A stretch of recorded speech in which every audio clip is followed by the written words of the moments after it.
Hello,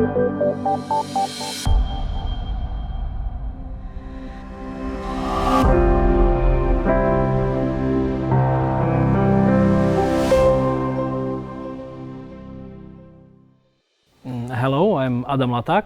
I'm coming from Slovakia, and for a long time I've been interested in digital transition, digital youth work, and everything connected to digital.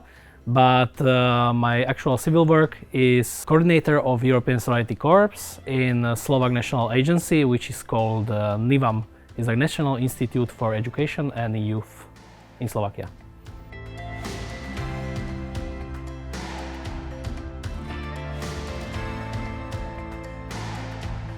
One of the good practices that I can call good practice would be during Corona, I started to be really interested in digital escape rooms. So I started to create several simple digital escape rooms, and I'm actually sharing them with participants in different trainings and also with beneficiaries. For example, a game about Slovakia.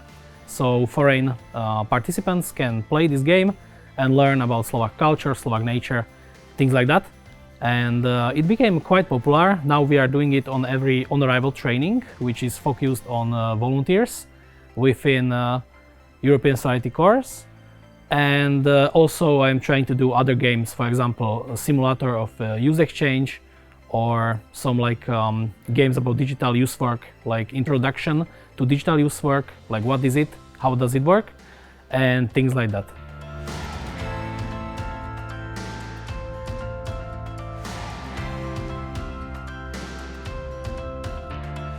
Gamification is a really interesting subject. I'm trying to develop it more and more in Slovakia because it's still unknown. But basically, gamification is nothing new because people, from the nature of the human beings, we like to play and learn by playing or doing something. And we have this natural competitiveness to be the best out of everybody. So gamification is a natural thing for us. So if you know how to use it, you can make your activities more engaging, more popular, and also more accessible. And also, on the other hand, you can get interesting data or interesting outcome out of participants. And basically, if somebody doesn't know what is gamification, it's basically introducing of game designs into non-gaming environment. For example, scores, achievements, avatars, storytelling, tables, score sheets, things like that.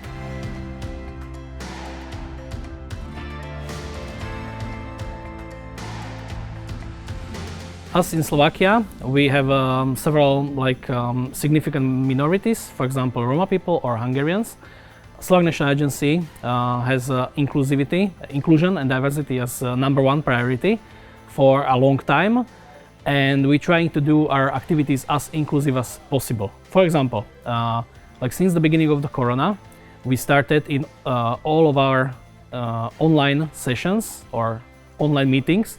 We introduced the interpreter in sign language, and also we are trying to focus on not only on people with hearing problems, also on visually impaired people, and trying to also focus on them and improve activities so they are accessible also for blind people or people with visual impairment. And also we're trying to make, for example, all of our activities accessible for people with, for example, some health problems, people on wheelchairs, people who cannot, for example, walk properly. So we are choosing venues that are accessible by disabled people. So little steps like this, so everybody can be included in the process and they have access to all of the informations.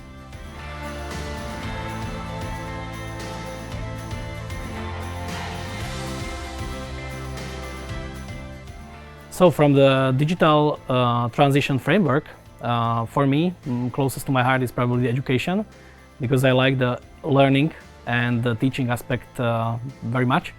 And when I'm doing something in digital environment, I'm trying always to focus on the learning part, what can people learn from this activity. That's why some people call my activities too difficult, because they focused on learning too much maybe. but yes, I'm trying to balance the like fun aspect and also the learning aspect of the activity. So they are both informative, but also fun.